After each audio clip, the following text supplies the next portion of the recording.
गत किसी दिन पूर्व दिगपहंडी अंचल ब्लॉक चेयरमैन को लेकर बहुत हट चमट चली से समय तार जे नेतृत्व नहीं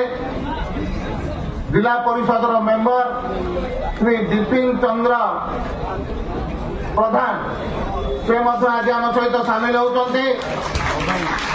शासक दल सहित लगातार भाव में लड़ई कर जो प्रकार भाव में चेयरमैन को प्रतिष्ठित कर सुदक्ष नेतृत्व कारण मैं अनुरोध करुच्ची से दिपिन प्रधान से आम सहित सामिल हे सहित अनेक समिति सभ्य आम सहित आसुच्च श्री जितेन्द्र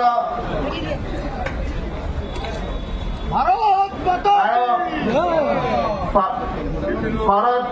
प्रसाद गौड़ संतोष चौधरी एक्स प्रेसिडेंट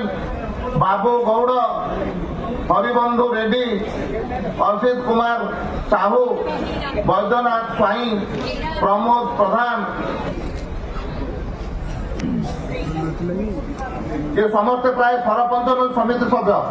से समस्ते आज आम सहित सामिल होती पांकेया साहू